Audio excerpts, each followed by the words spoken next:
Agoy! Agoy! Sa sobrang nasobrahan ng singhot itong si Butod, nagwarawara sa Malacanang ayon dito sa aking pulang bayawak. Grabe. Nanuntok, nandura, nambasag ng mga salamin dyan sa palasyo. Agoy! Gastos na naman ang taong bayan yan. Gastos na naman ang pira ng bayan. Yung pinaggagawa mo, Butod. Yan ang sinasabi ko na hanggang ngayon hindi ka pa kasi nagsusubscribe sa akin. Kaya yung utak mo, may kuliling ka na. Wala ka na rin sa tamang katinuan. Tama ba yan na manuntok ka dyan, mandura ka, at magbasag-basag ka dyan? Pero siyempre, bago po yan, bago tayo papalaot dito sa ating talakayan, ay siyempre, pwede bang kalimutan kong batiin itong mga subscribers ko? At sana po ay nasa mabuti kayong kalagayan. Siyempre, dapat sana ay ilayo kayo sa mga politikong mga kawatan at pakaingat po kayo lagi sa inyong sarili para sa ganon ay hindi po kayo magkaproblema. Ganon din po dito sa mga bagong subscriber ko. Siyempre, maraming salamat po dahil marami na naman po na idagdag na subscribers natin at mukhang marami talagang gustong gumanda. Gumawa po, kaya yon nag-subscribe. Totoo naman po yan. Nasa comment po yan. Hindi po maikakaila yan. Yung mga komento, totoo po yung sinasabi ko, naggumanda na raw sila, 70 years old, 60 years old daw. Abay, gumanda. Yan, nandiyan sa comment section yan. Hindi ko gawa-gawaan yan, comment yan. So, ibig sabihin, totoo itong sinasabi ko. Kaya, kayong mga bagong subscribers, sabi ko nga po sa inyo, ay i-inform nyo na po yung mga kamag-anak, mga kaibigan ninyo para sa ganun mag-subscribe na rin po. Hindi lang pa kayo gaganda, gugwapo, at higit doon ay suswertihin kayo. Amen? Yes! Yan, okay. So, ayan na nga po. At bago tayo mag-umpisa, siyempre, tatanungin natin itong mahiwagang wallet ko kung talaga bang totoo na nagwarawara itong si Butod sa Malacanang at nanuntok pa raw. Ay, tinanong natin kung totoo ba nagwarawara at kung nagwawarawara, sunugin na natin sa pamamagitan nitong wallet ko. Tingnan natin kung mag-react. So, ordinaryong wallet yan. Ayan. Ala, diga. So, yun po. Kung totoo man yan, na nagbasag na mga kung ano-anong mga gamit diyan sa Malacanang. Aba, ay yan po ay pira na naman po ng taong bayan yang gagastusin diyan. Dahil lang wag hinay-hinay yung pagsisip-sip, hinay-hinay. Pero sinasabi ko nga pag nag-subscribe ka sa channel ko, lahat yan mga kapraningan mo, magagamot yan. Di ba? Pero hindi po yan ang topic talaga natin. Pinasadahan ko lang po yan. At ang magiging topic po siguro natin ay itong tingnan natin muna itong wallet ko kung kung papayagan ako mag-topic tungkol dito kay Mike Abe. Tanungin natin kung papayagan. So pumayag na itapik natin si Mike Abe. Itong bullshit na ito, sumasaw-saw itong animal na ito, na ang sinasabi ay dapat daw mag-resign na raw si VP Sara dyan sa tawag dito, sa Department of Education. Yan. Ito, alam mo Mike Abe,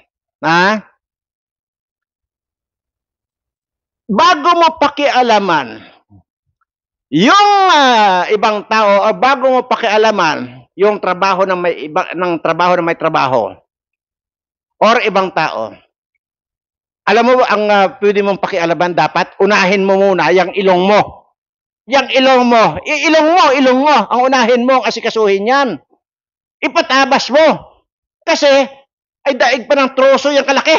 Yung ilong mo. Ipatabas mo muna bago ka makialam sa trabaho ng ating Vice President. Hindi mo nakikita yung ilong mo, gatroso kalaki yung... Wag ka. Sabi ko nga, huwag ka na mag-uumpisa ng pwedeng may maipintas sa iyo. Ipatabas mo muna yung ilong mo. Ang laki, sobrang laki. Parang troso. Ay, pwede nga ito nga, pwede nga ipatestes yan eh. Ipagawang kanyan eh. Building yan nga kanyan eh. Yung ilong nito, sobrang laki. Pag pinatestes mo, makakagawa ng building itong ilong niyan. Gago ka. Ang pukanin mo, ang asikasuhin mo yung buhay mo, yung itsura mo, lalo na yung ilong mo, bago ka makialam sa trabaho ng ating Vice President. Wala kang pakialam dyan. Bakit ikaw ang nananawagan na pag-resignin itong si Inday Sara? Asikasuhin mo. Ngayon, kung nagsusumikat ka, kasi ikaw yung pinakamayabang na kwan eh. Tanda ko pa yung kayabangan mong ginawa sa SMNI nung mag-walk out ka na tinanggal mo yung mikropono, ihinagis mo yung mikropono. Tingnan mo yan. Namamasukan ka lang, kakalabanin mo pa yung may-ari ng estasyon. Ang kapal din ng pagmumukha mo. Pero tingnan mo ngayong itsura mo. Ang itsura mo hindi malaman kung mukha kang tao o mukha kang hayop. Plus yung ilong mo, matagal ko na sinasabi yung ilong mo, nakakahiya ka, nakaharap ka. Kung ako sa'yo, ayaw ko mag-vlog. Kung ganyan ang ilong ko, no way, hindi nyo ako makikita rito. Kasi ganyan yung mga tarantadong mga tao. Kaya binibigyan ng mga malalaking ilong. Kasi may yabang. Huwag kang magyabang-yabang. Ano bang pinagyayabang mo? Yung sinasabi mong ilang years ka naging media. Ikaw, na-vlog na kita minsan eh. Dahil sa kayabangan mo eh.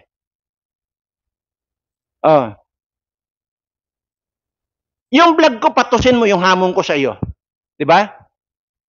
Kung gusto mong magsuntukan tayo, hinahamon kita. 175 years old, nakabintahe ka. 175 years old ang naghahamon sa iyong suntukan. Hinahamon kita. Hinahamon ka ng 175 years old. Ilang taong ka lang ba? Hindi ka pa yata senior. 175 years old na yung naghahamon sa iyo. 3 senior na. 3 hinahamon kita ng suntukan, itaya mo na lahat, pati kutsara tinidor mo dyan, pati yung inidoro nyo, itaya nyo na. Taya mo na. Kung nagkakahalaga yung kayamanan mo ng 100 million, ang kayamanan mo, halimbawa lang natin, lahat yan, pati ultimong brief mo, itaya mo. Tutumbasan ko ng 5 doble. Okay? Maliwanag. Kung 100 million, ang lahat ng kayamanan mo, 5 doble kong tutumbasan. Kunin mo lang, tanggapin mo tong hamon ko. 175 years old na naghahamon sa iyo. Magsuntukan tayo. At pangalawang bintahe mo, pag hindi kita napadapa sa loob ng 10 segundo, lahat naman 10 segundo ang binibigay ko lang eh. Pag hindi ka dumapa sa akin ng 10 segundo, talo ako. Ibig sabihin, 5 doble yung itinayo mo. Yung itinayo mo, kung 100 million man yung kabuuan ng kayamanan mo. So, ibig sabihin, talo ako, bibigyan kita ng 500 million o kalahating bilyon. Tanggapin mo ang hamon ko. Huwag kang iipal-ipal. Diyan ako galit na galit sa mga mayabang na tao eh. Sa totoo lang. Tingnan nyo ito. Palibhasa ito, ngayon lang nakakanyan. Tingnan niyo yung vlog niyan. Ha? Nakakorbata nga yan, pero walang ginawa kundi ganyan-ganyan ng korbata. Yan. Kasi, palibhasa, ngayon lang nagkakorbata yan. Ha? Baka isa, dalawa, tatlo lang ang korbata mo. Baka pag nakita mo itong mga korbata ka to, huwag magyayabang-yabang. O, isa pa yan. Kung wala akong 10,000 na korbata, talo pa rin ako. Sige, mamili ka kung ano yung paglalabanan natin. Kung suntukan o yung pagdating sa korbata. Kasi kung magtukan ka, para kang gaganyan-ganyan ka pa. Yan yung mga taong yung ngayon lang nagkuhan. Kagaya rin itong mga politikong ito. Mga patay gutom. Mga hampas lupa itong mga animal na ito. Kaya ngayon walang ginagawa itong mga politikong ito kundi mga mangulimbat. Ang hindi nila alam sa mga ginagawa nilang pangungulimbat, ang pinapatay nila itong mga mahihirap kong kababayan. Ganyan-ganyan ka, Mike Abby, kayabangan mo. Pero mamaya tayo pupunta sa mga politikong gonggong na ito. Tatapusin ko muna itong Abby na ito. Mula ngayon, mag-vlog ka ng sarili mo, huwag kang nakikialam. Unang-una, sino ka ba na para paresignin mo? Si Sara Duterte. Kaya napupuna ka tuloy. Ha? Anong masasabi mo ngayon? Kung mayroon akong tsinso dito, kompleto ako sa gamit dito, kung gusto mong humiram ng tsinso, para tabasin natin yung ilong mong pagkalaki-laki na yan, parang troso, kompleto ako dito sa gamit. Marami ako rin ito, tsinso, lagare, o ano pa man, para tabasin natin yung ilong mo. Sige nga. Buha ka ng ina mo. Buisit ka nung nandoon ka sa SMNA dati, ha? Sip-sip buto ka rin dito kay Duterte ngayon kinakalaban mo na ang Duterte. Ikaw yung media. Kaya talagang media ka nga, media. Media yung utok-tok. Sige nga. Ulitin ko hamon ko sa iyo. 175 years old yung naghamon sa iyo, suntukan. Itaya mo na lahat ng mga kayamanan mo kung meron kang kayamanan. Halimbawang may 100 million kang kayamanan. Pag tinalo mo ako ang magbibigay sa iyo ng 5 doble doon sa 100 million. Oh, ibig sabihin, 500 million ang bibigay ko. Pag ako natalo mo. Buisit ka. Pasali-sali ka sa mga demonyong to.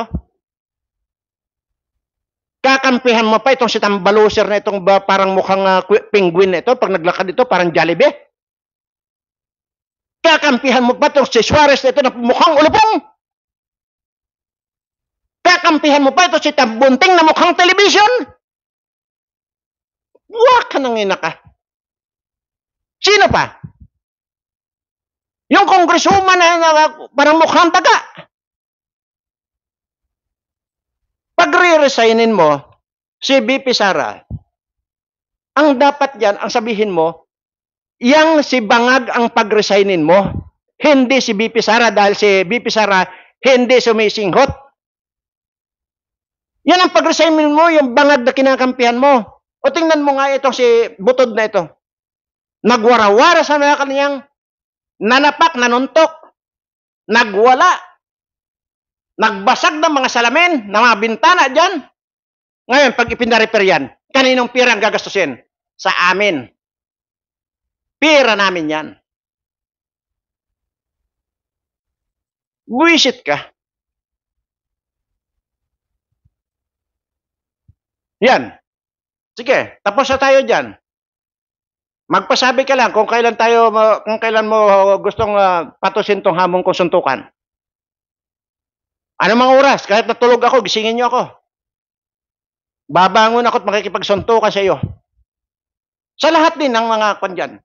Lahat din ng mga politiko, mga kawatan. Kahit sino sa inyo. Basta mga kawatan, hindi ko pagtatagalin yan.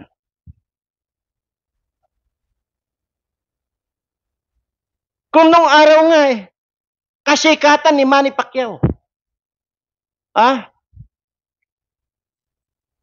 ni hindi niya tinanggap yung hamon ko. Suntukan lang, sports lang naman Hindi niya tinanggap ang hamon ko.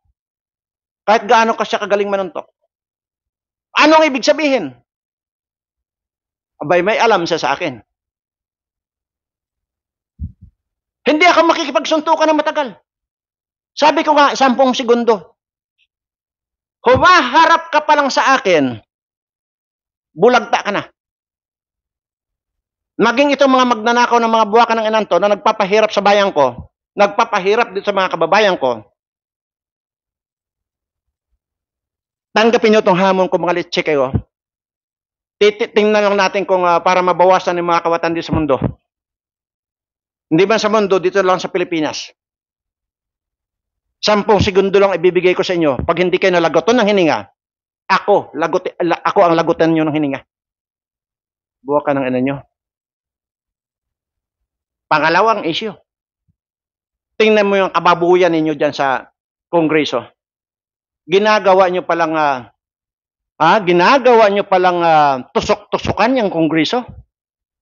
Buwakan ng ina nyo. Kaninong pira yung ibinabayad nyo dyan para tusokin yung kapwa nyo sa kongresista? May isang hostes dyan na kongresista pala. Ngayon ko lang nalaman. Sa mga susunod na araw, bubulwak yan. Yung balita na yan. Kaya pala ang lakas-lakas ng loob ditong animal na itong diputan to. Hawak pala ng tambaluser ito at saka yung anak ng bangag.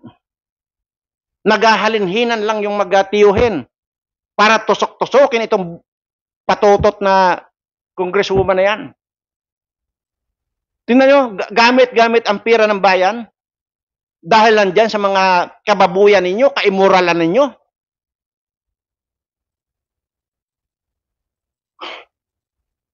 Buwakan ng ano nyo. Habang nagpapasarap kayo ng mga animal kayo sa mga pira ng taong bayan, nandito, wala nang tigil ang pagkalam ng sikmura nitong mga kababayan kong mga mahihirap. Maliban sa pagiging busog nyo na, sa ano-anong paglamon ninyo, busog pa yung kalibugan ninyo, mga buwakan ng anyo. Buwisit kayo. Tapos babayaran nyo, kapwa nyo kongresista, babayaran nyo, tutusokin nyo. Tapos bilyon ang binibigay yung budget sa kanya. Dahil nagpapa-tsurba sa inyo. Buwisit kayo. Ay, putang na nyo.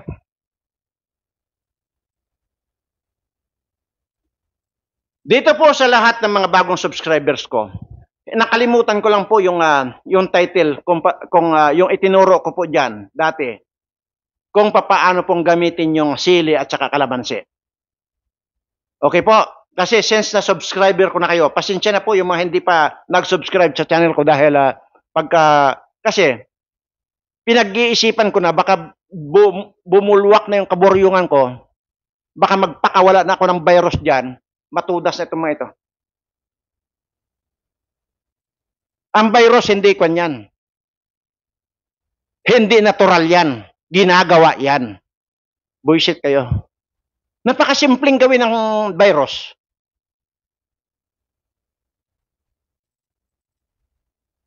Doon po sa mga bago nag-subscribe, alamin nyo lang po, nandiyan naman po yan kung paano ang proseso ng paggawa ng pangontra sa virus. At gamot na rin sa virus. Dahil pag ako naburyong dito,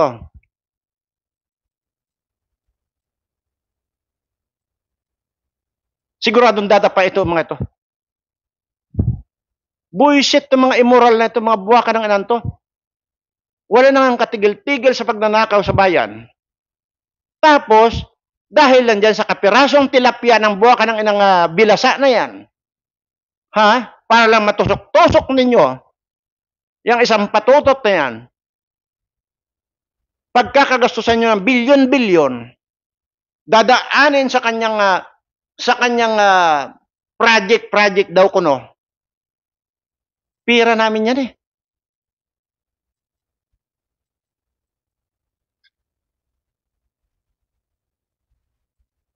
Ang kakapal ng pagmumukha ninyo. Gagamitin nyo ang pira ng bayan para lang makapagparaos lang ng kalibugan ninyo. Pero itong mga itong mga wala nang masaing nating kababayan, hindi nyo man lang maambunan ng tulong. Tingnan nyo, ito yung sinasabi ko sa inyo mga kababayan. Hindi ba't paulit-ulit ko sinasabi rito? Talagang wala silang plano na paangatin ang buhay nitong mga mahihirap nating kababayan. Bakit? Simple lang po yan. O, tingnan nyo. Itong pagpapapirma ng mga PI na ng mga putang ng mga PI na ito. Sino ba? Napakabilis na lang nagpapirma. Ay, papaano nga? Mayroon silang ibinibigay or ipinapangakong ayuda.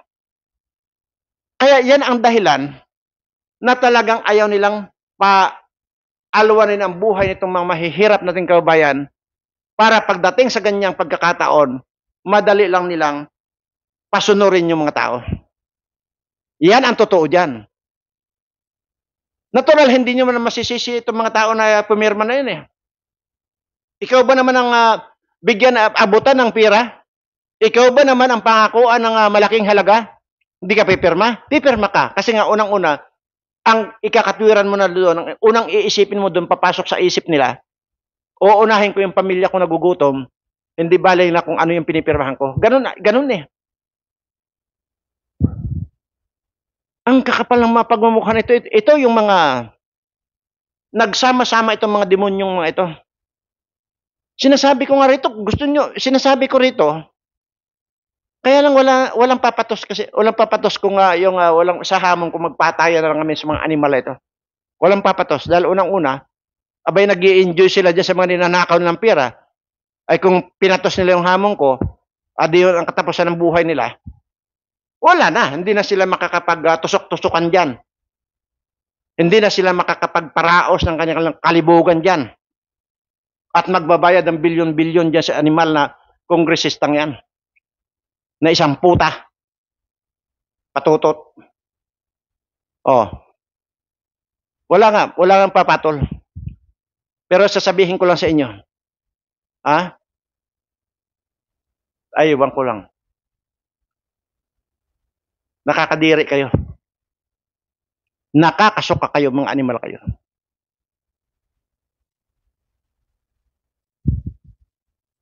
Buwisit kayo. Ay, grabe. Di ko na maintindihan. Yan lang po, siguro mga kababayan at doon sa mga bago subscriber ko at i-ready nyo lang po, wag nyo na munang gawin yung pinapagawa ko. I-ready nyo lang yung sangkap. Dalawa lang naman, sili at saka kalamansi lang naman yon. Para maintindihan po nyo mabuti, nandiyan po yan sa video ko. At alamin nyo lang po yan. Kasi hindi ko na po maalala kung anong title noon. At medyo mahaba na rin po ang na tabunan na. Pero nandiyan po yan. So ano po yung proseso? Noong paggawa noon. Kasi sinabi ko hindi ko po sigurado yung ulo ko. Dito sa nakikita ko ito baka mag-trigger sa akin na baka sumambulat na yung dugo sa ulo ko at baka mabitawan ko ito ng mga virus na ito. At hindi po biro ito.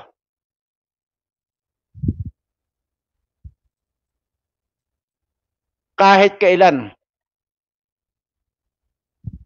hindi ko inisip na gagamitin ko itong kaalaman ko o pinag-aralan ko.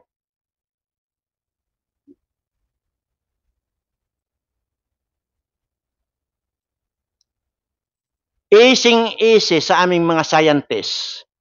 Lalo na, hindi lang pagiging scientist, bilang isang chemical engineer pa rin. Easy kong gawin ang virus. Para maintindihan niyo. Sinasabi ko lang ito. Actually, pigil na nga po ako rito. Ang problema ko po rito, papaano kung hindi ko na mapigilan ito? Pagka pinakawalan ko yan, wala naman pipiliin yung virus na yan, lahat yan. Papaano nga yung mga wala namang kinalaman. Yun ang pumapasok sa tuktok ko. Yun ang malaking sagabal, yung iniisip ko na madadamay itong mga walang kinalaman, mga sibilyan natin, mga kung ano diyan, lalo na kung madamay pa diyan yung mga mahihirap na kababayan diyan. Mga empleyado nitong mga kawatan na yan, papaano na? Di ba? Yun ang pumipigil talaga sa akin. Pero kung tutuusin, nagmumuntik-muntikan na. Dahil sa sobrang galit ko dito sa mga animal na mga kawatan na ito. Pero paano nga kung hindi ko na mapigil? At itong virus na sinasabi kong pakakawalan ko, pwede kong pakawalan, hindi nila magagamot ito dahil on the spot na tumama ito sa kanila. Dadapa itong mga buwisit ito. Anyway, bago ako tuluyang mag-init ang ulo, at ayaw ko naman ng ganun, at mayroon po akong mga sasagutin mga komento. So, yung komento po na yun ang mga sasagutin natin. At para lang wala silang masabi, kumbaga.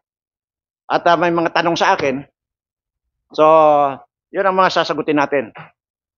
So, dito na po tayo sa mga komento muna bago mag-init ang ulo ko. Mayroon po kasi diyan nag-comment na ano raw ba yung sikreto ko? Ayan.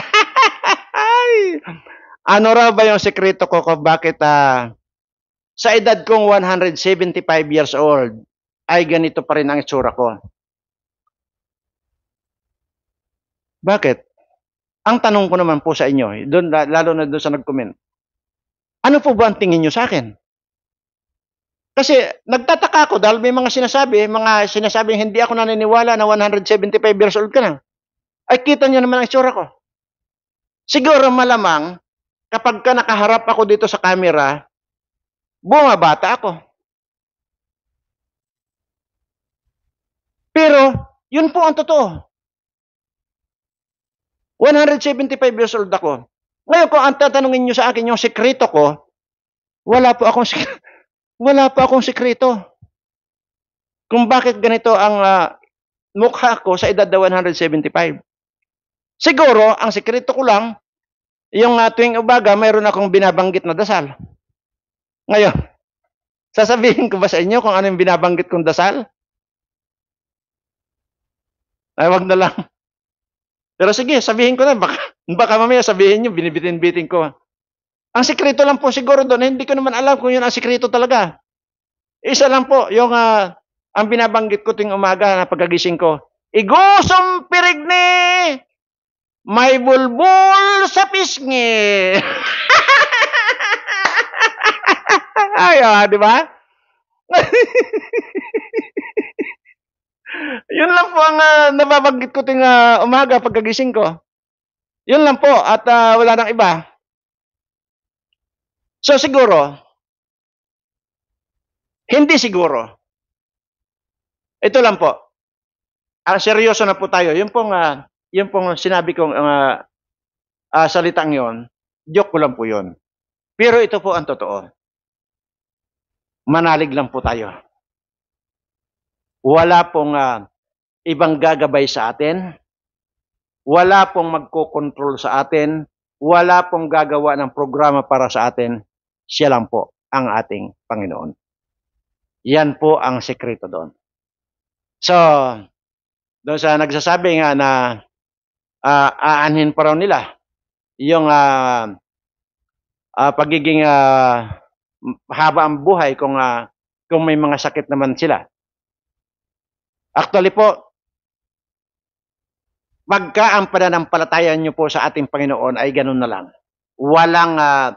Walang halong pag-aalinlangan. Kahit kailan hindi po kayo magkakasakit. At kung may sakit man po kayo ngayon, mawawala po yan. Ang panalangin, ang paghingi ng tulong at pagsampalataya sa ating Panginoon. Yan po ang number 1 sekreto bilang tayong mga tao. Dahil wala naman pong iba eh. Sino ang magpoprotekta sa iyo? Sino ang gagawa ng programa sa iyo? Alam nga naman itong si Tambaluser, alam nga naman itong si Butod, ay hindi na nga nila magawa yung ng tama yung pinaggagawa nila. Magsisip-sip sila, mag-hit-hit sila, mag-sisinghot sila ng sobra-sobra, pagkatapos mabangag sila, nagwawala. Yun lamang po. Ang ating Panginoon lamang po ang pwedeng tutulong sa atin at gagabay sa atin sa lahat ng oras at pagkakataon. Kaya yun po ang huwag na huwag po nating alisin sa ating isipan, sa ating puso, na mayroon po tayong Panginoon na sandalan na matibay. Matibay na sandalan para lahat ng ating gawain ay kanyang mabantayan, maalalayan, at maigayad tayo doon sa swerte ng ating buhay. So, mahaba na po tayo at maraming salamat po at pakaingat po kayo lagi. At pagpalain nawa kayo ng ating Poong May Kapal. Salamat po.